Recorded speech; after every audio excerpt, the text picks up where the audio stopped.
monde, j'espère que vous allez bien. Hier soir, très tard, j'étais en train de suivre un live quand des personnes donc, qui participaient à ce live en commentaire disaient que, donc c'était pas mon live, c'était pas moi qui faisais le live, moi j'étais juste en train d'écouter ce que les autres filles disaient. Et des filles sont venues nous avertir qu'il y avait un homme sur Instagram qui avait laissé les hommes s'exprimer sur ce qui n'allait pas avec les femmes en 2021. Et donc, j'écoute, ça parle, et je me dis, bon, j'arrête le live et je vais voir ce qu'il dit. Et c'était pas en live, c'était plutôt des posts où il repostait en fait les réponses d'hommes après leur avoir posé en fait la question, ce qu'il reprochait aux femmes. J'ai été super surprise parce que dans cette société actuelle, beaucoup plus qu'avant je pense, on met en avant la beauté, l'hygiène, il y a des instituts un peu partout et ainsi de suite. Donc c'est la beauté, c'est l'hygiène, on se fait manicurer, pédicurer, je ne sais quoi, soin du visage, peeling, salon de coiffure. Avant c'était, si vous voulez, avant la femme n'allait pas tout le temps dans ce genre d'institut. C'est que ces dernières années, peut-être 20, peut-être un peu plus, mais les générations d'avant n'ont pas cette habitude d'aller se faire les ongles tous les mois. Après, ça dépend des pays et ainsi de suite. Mais ce que je veux dire, c'est que on est quand même dans une société où on voit partout à la télé, dans les publicités, ils mettent les femmes en avant, l'hygiène, le parfum, le maquillage, des produits pour le soin du corps et ainsi de suite.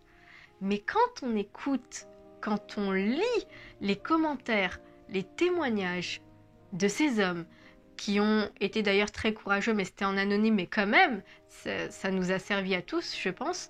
Quand on lit leurs témoignages, la majorité se plaignent de la mauvaise odeur au niveau des parties intimes des femmes. Alors, on sait, on a nos règles, on a des pertes et ainsi de suite, mais pour que la majorité se plaigne de mauvaises odeurs en bas, c'est qu'il y a un vrai souci. Parce que on vend trop de produits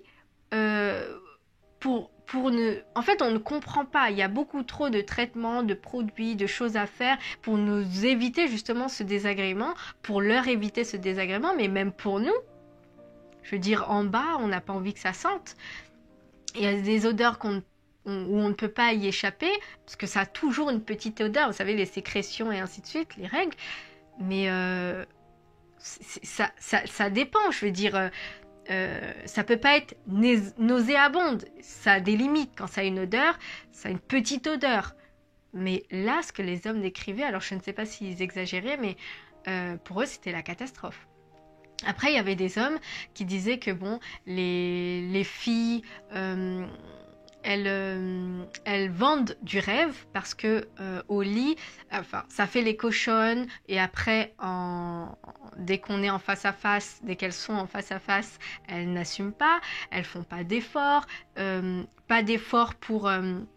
pour exciter leur partenaire. La majorité, elles font l'étoile, alors que sur les réseaux sociaux, elles cambrent, elles twerkent, alors qu'au premier round, elles sont déjà mortes. Il y avait vraiment beaucoup d'hommes qui... Alors moi, j'ai trouvé ça bien qu'ils s'expriment pour savoir à peu près comment les hommes... Parce que les hommes, c'est vrai qu'ils ne parlent pas. Comparé à nous, les femmes, on se raconte les choses et on parle parfois beaucoup trop, des bons comme des mauvaises expériences. Mais certains hommes disaient, vous vous plaignez que les hommes ne vous donnent pas votre part correctement, mais en même temps, vous faites rien. Parce que avoir un rapport, c'est deux personnes. Donc, c'est deux personnes qui doivent faire l'effort de faire plaisir l'un à l'autre. J'ai appris d'ailleurs d'autres choses. Je vous posterai deux exemples de captures d'écran que j'ai pris du coup de témoignages. Il y a même Il y a même un homme qui a dit qu'il était marié depuis 5 ans avec sa femme et qu'il n'ose pas dire à sa femme que en bas, ça sent pas bon. Et je me suis dit, en fait, il sait, il l'a écrit, il sait que ça la tuerait, en fait, ça la blesserait, le fait de lui dire qu'en bas, ça sent le poisson pourri. Bon, dans cette situation, on est mariés, on doit quand même se dire, et ça me fait penser à la vidéo que j'avais faite sur ce couple dans l'émission Les Amours qui, dès que la femme en fait a dit que son partenaire n'assumait pas au lit, tout de suite il a été vexé et il l'a vraiment très mal pris. Aujourd'hui on ne sait pas si ils sont toujours ensemble. Mais sa réaction, c'était pas une réaction de t'inquiète, je vais m'améliorer. C'était plutôt comment ça, j'assure pas au lit. Pourtant, moi, je pense que je suis un dieu au lit. Donc, qu'est-ce que tu es en train de me dire? Et après, elle s'est rétractée et on voyait que c'était pas vrai, qu'elle était gênée. Elle voyait que son partenaire l'avait super mal pris. Donc, c'est autant pour la femme que pour l'homme. Quand on est en couple, on a peur de blesser, on a peur de dire ce qui ne va pas. Mais pour que le couple aille bien, j'ai envie de dire, il y a des choses qu'il faut dire pour qu'on puisse s'améliorer. Donc, j'ai vraiment trouvé ça bien que cet homme mette en avant la parole de ces hommes sur ce qui ne va pas aujourd'hui. Je pense que ça a toujours été. Il y a toujours eu des femmes qui, comme ça, ne sentaient pas bon d'en bas. Mais j'ai trouvé ça bien qu'il s'exprime enfin. Parce que, effectivement, la femme simule beaucoup au lit. D'accord ? Il y a des rapports sur ça, des articles, etc., disant que les femmes simulent beaucoup au lit. Mais en fait, les hommes simulent également. Dans le sens où, en fait, ce sont des bons hypocrites parce qu'ils vont pas te dire que tu pues. Ils vont pas te dire que, putain, fais quelque chose en bas, ça sent pas bon. Ils vont préférer ne rien dire pour ne pas blesser et ça va pas arranger les choses parce que la fille ne s'en rend pas toujours compte. Bah, la preuve, s'il y a tous ces témoignages, c'est que la fille ne doit pas s'en rendre compte et elle laisse faire comme ça, elle se dit que tout va bien et en fait, ils en pensent pas moins. Et j'ai trouvé ça dommage que cet homme ne trouve pas un moyen de dire à sa femme, un moyen, je sais pas, peut-être subtil, lui acheter peut-être un gel intima ou je ne sais pas, aller lui demander de consulter le gynéco pour soi-disant prévenir pour prévenir des maladies ou je ne sais quoi, peut-être, je sais pas, l'inciter à aller voir le gynéco ou autre. Je sais pas, essayer de faire ça subtilement, mais lui dire, parce que le fait qu'il soit marié depuis 5 ans, c'est un début de mariage. Il lui dit pas ce qui va pas. Est-ce que c'est un mariage qui va durer? Parce que ça peut mettre le couple en péril. J'ai trouvé ça super. Après, ils ont été très très durs. Nous-mêmes, femmes, on a des expériences, des mauvaises expériences de mes amis ou de personnes que je venais de connaître. Voilà, on a tous eu ce truc où ça s'est pas super bien passé. Mais quand en bas ça ne va pas, il faut absolument ne pas... En fait, après, il faut se regarder. C'est-à-dire que... bon, il y a des gens qui n'ont pas... qui ne remarquent pas, par exemple, quand ils sentent de la bouche. Alors que pourtant, c'est ta bouche. Je veux dire, quand tu parles, tu sens pas une odeur bizarre? Il y a des gens qui sentent pas qu'ils ont une transpiration forte. Moi, j'avais comme ça une amie qui sentait... mais pas possible des aisselles. J'avoue que j'ai jamais osé lui dire. Mais par contre, une fois, un homme, là où elle allait dans son église, il lui a dit, il faut mettre du déo, il faut avoir dans son sac du parfum, du déo. En fait, c'était un signal qu'il lui disait parce qu'il sentait que elle avait une odeur corporelle qui était beaucoup trop forte et elle s'en rendait pas compte, en fait. Donc il y a des gens qui ne se sentent pas. Je ne sais pas comment ça se fait. Moi, la moindre odeur, pardon, je suis à l'afflux. Un exemple, quand j'ai des poils en dessous des bras et quand j'en ai pas, déjà je transpire plus rapidement, mais ça c'est pour tout le monde. Mais l'odeur n'est pas la même quand je transpire quand j'ai des poils en dessous des bras et quand je transpire quand je n'ai pas de poils. Je peux transpirer parce que bon, c'est normal. Mais j'ai pas cette odeur qui, moi, me plaît pas. Je pense que pour certains, oh, c'est une petite odeur. Moi, je la sens terriblement, en fait. Je sens que mon odeur quand j'ai des poils et quand j'en ai pas, ça change. Il y a une explication, il y a plusieurs explications au fait, enfin plausibles en fait, qui pourraient nous faire comprendre pourquoi en bas, au niveau de l'intime des femmes et des hommes d'ailleurs, on peut avoir des odeurs. Déjà, il y a les poils, comme je vous disais. Les poils retiennent énormément d'odeurs, que ce soit dans la barbe, les poils pubiens, les poils en dessous des bras, les cheveux. On sent les cheveux quand un moment on les a pas lavés, ça sent. Quand il y a l'excès de sébum, etc., ça peut retirer des odeurs. Au niveau de la barbe des hommes, les hommes qui se lavent le visage et qui se lavent pas la barbe, il y a des odeurs, il y a des trucs bizarres. Tu sens qu'il y a...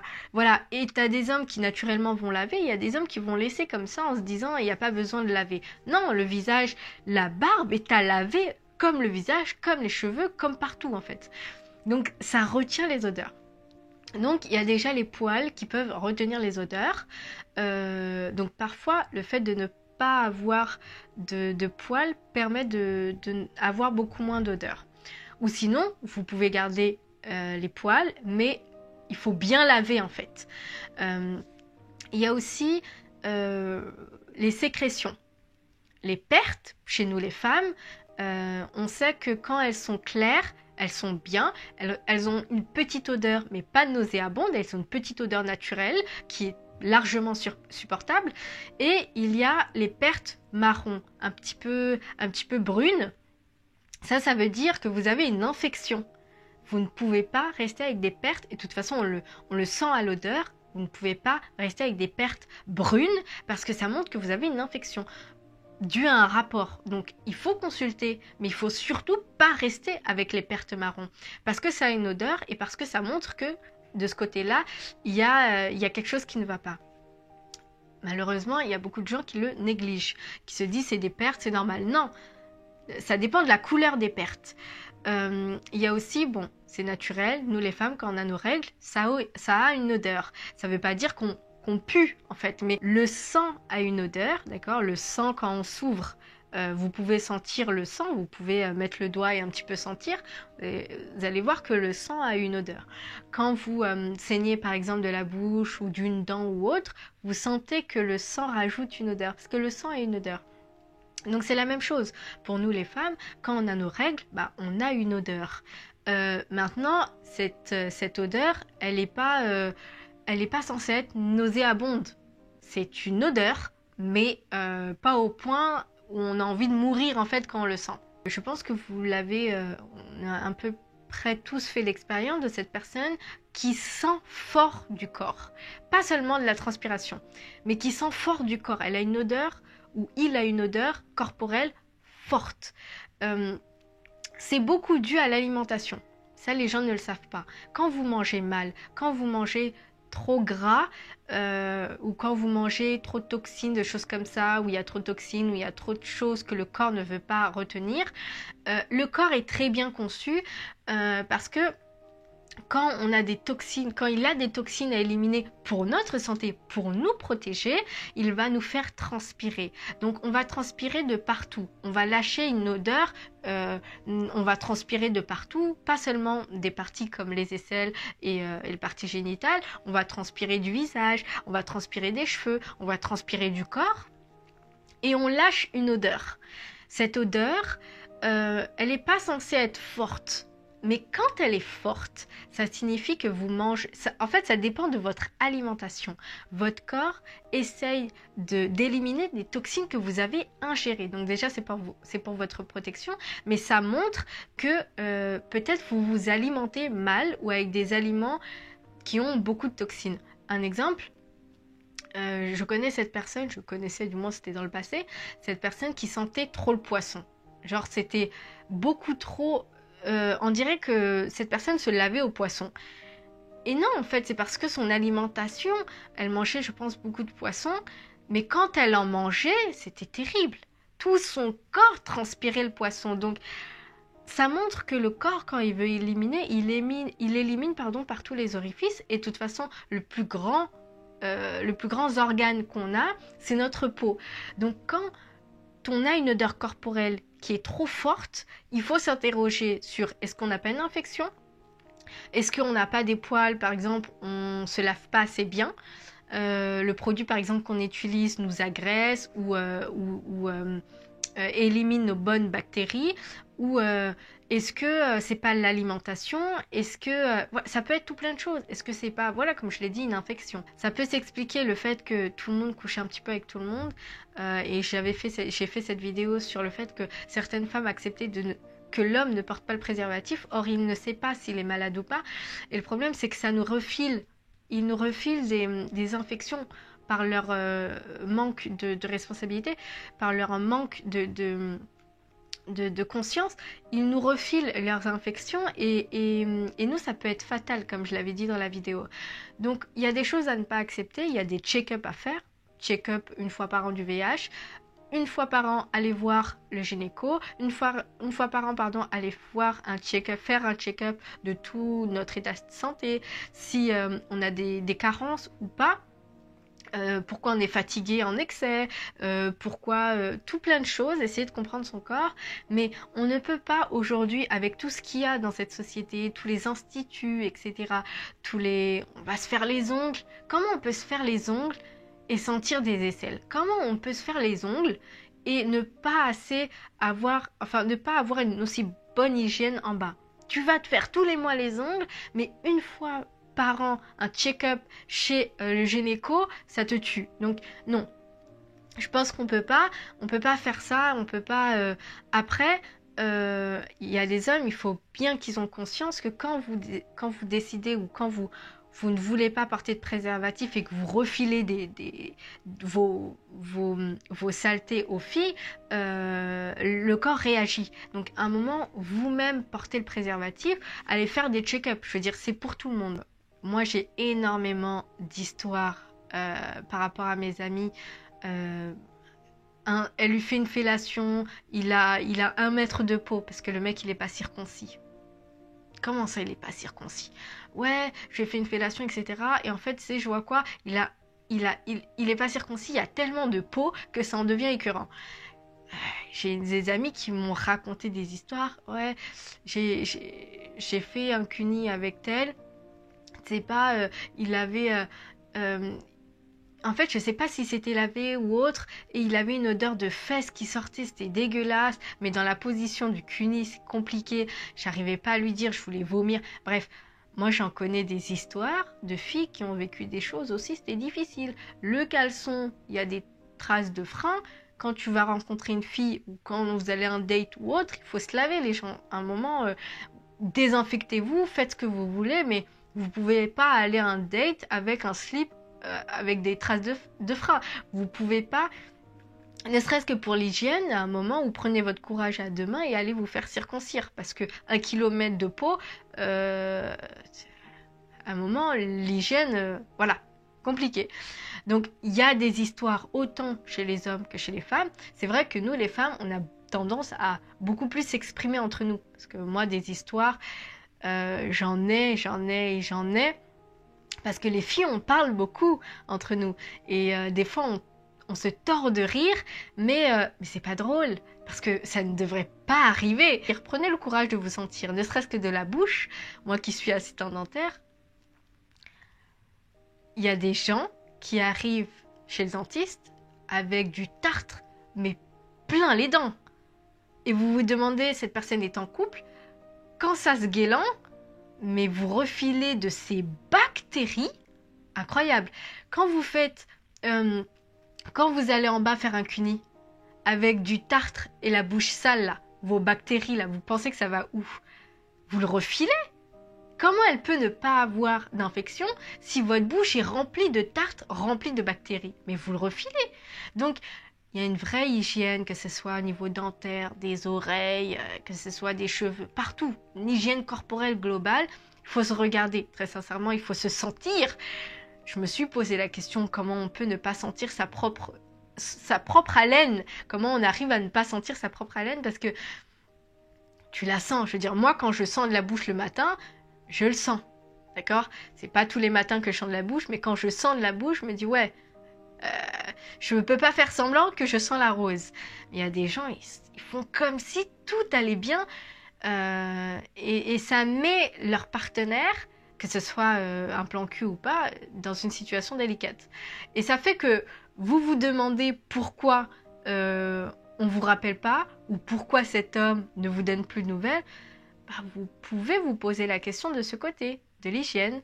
Peut-être qu'il a vu quelque chose, peut-être... Ah, il y a même un homme qui a dit dans l'Insta, dans les témoignages, il disait il y a cette fille avec qui il allait coucher, il va dans la salle de bain pour se préparer, il voit qu'elle a un produit contre, je sais plus, contre les... Je sais plus comment ça s'appelle. Bref, contre des trucs en bas là. Je sais pas comment ça s'appelle.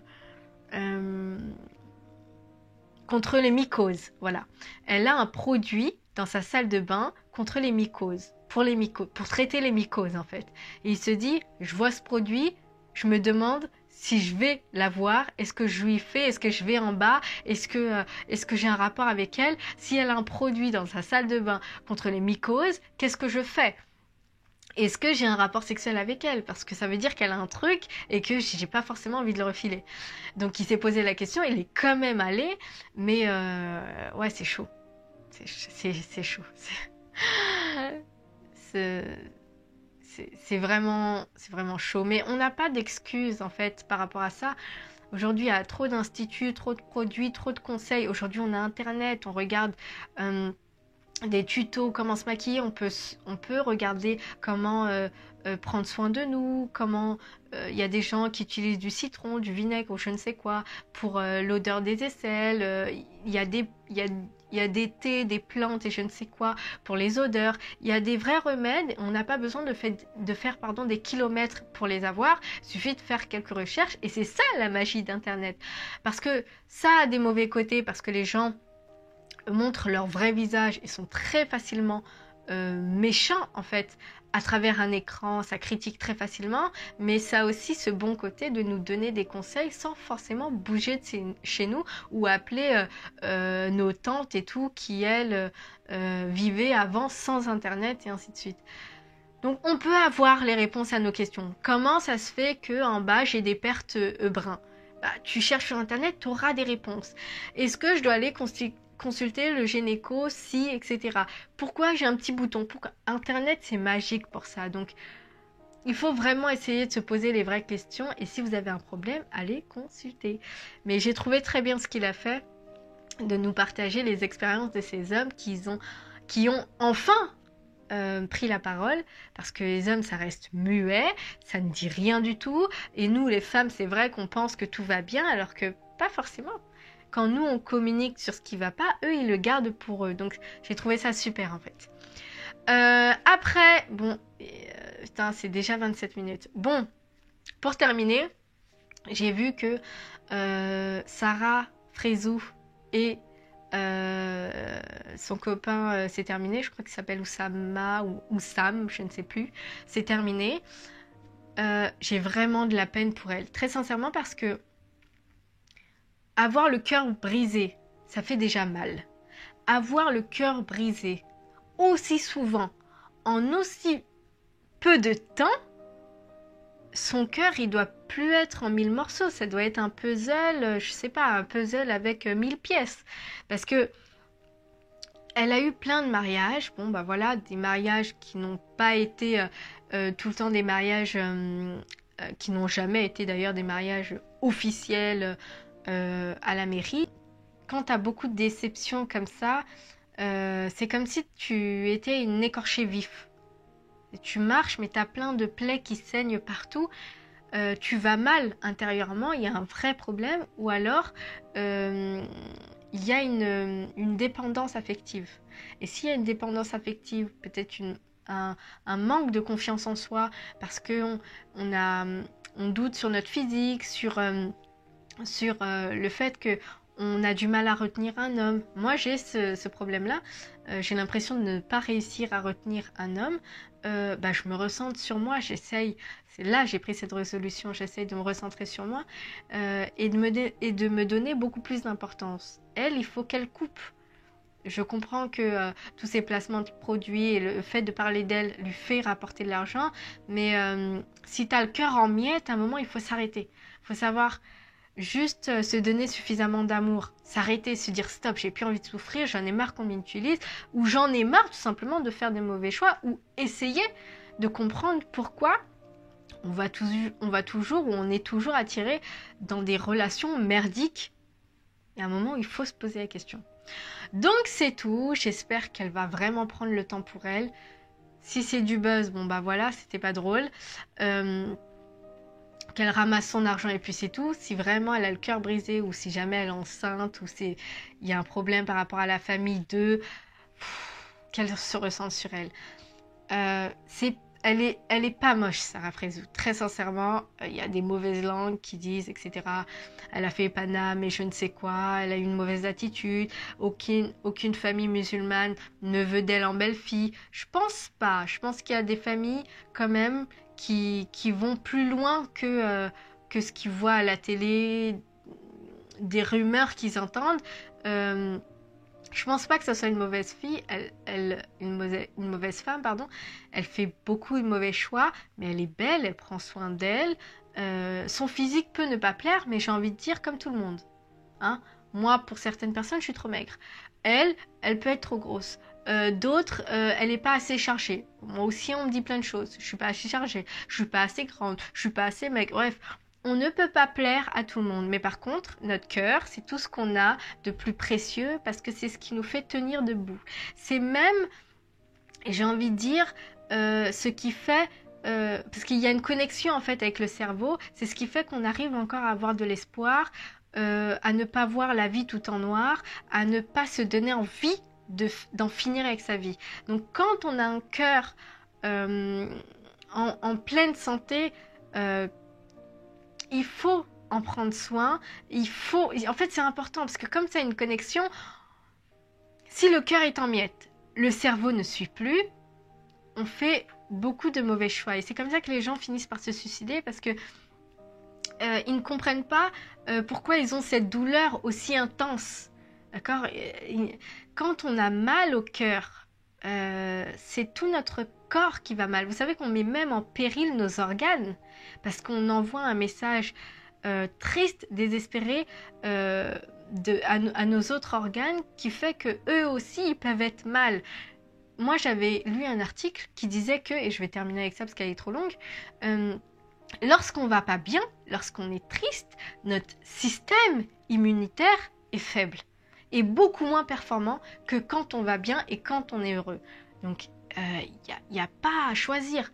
On doit se choisir, on doit choisir d'être bien, de se protéger et d'essayer de se faire cette promesse de toujours être heureuse et de ne jamais dépendre des autres pour l'être. Maintenant, si on arrive à se prioriser, et moi c'est un défi que je me lance aussi, je vais pas vous le cacher, de toujours arrêter de mettre les hommes en avant, arrêter de mettre une relation amoureuse en avant, parce que j'ai d'autres projets dans la vie, parce que j'ai d'autres domaines beaucoup plus importants et beaucoup plus prioritaires que le domaine amoureux qui passe après. Je dois prendre soin de moi, et ben c'est comme toutes les femmes, c'est comme tous les hommes. On veut un système immunitaire pour se défendre contre tout plein de choses dans la nature, des choses qui peuvent nous faire mal, comme des bactéries, des virus, des champignons et tout consort. Mais ça va pas s'arranger uniquement avec des médicaments ou autres. Il est important d'être bien moralement et de tenir son cœur à l'abri. Vous savez, le mettre dans une boîte en verre, une espèce de boîte en verre, et le regarder, que personne n'y touche. D'accord? C'est trop fragile, que personne n'y touche. Attention, danger quand on s'approche de notre cœur, parce que si cette personne est malveillante, notre cœur fragile peut pas se désintégrer, mais peut se déchirer et ça a beaucoup trop de répercussions. Après, on s'en remet, d'accord, de rupture amoureuse, de douleur, etc. Mais on peut pas les enchaîner, si vous voulez. T'as une première relation qui n'a pas tenu, ça t'a fait mal, et ben tu prends le temps de recoudre ton cœur, de recoudre ses plaies, de soigner ses blessures. tu vas pas enchaîner, entailler tous les côtés de ton cœur. Je veux dire, devant, derrière, sur le côté, partout. Ton cœur est entaillé de partout. Stop. On prend soin de soigner son cœur. Et après, on voit si déjà il tient le coup. Et peut-être que il y aura quelqu'un qui sera bon. Mais pour l'instant, si c'est pour faire davantage d'entaille à notre cœur, à notre corps, c'est pas la peine. Ça vaut pas le coup. Je vous fais de gros bisous et désolée, la vidéo, elle a été encore longue. Bye bye!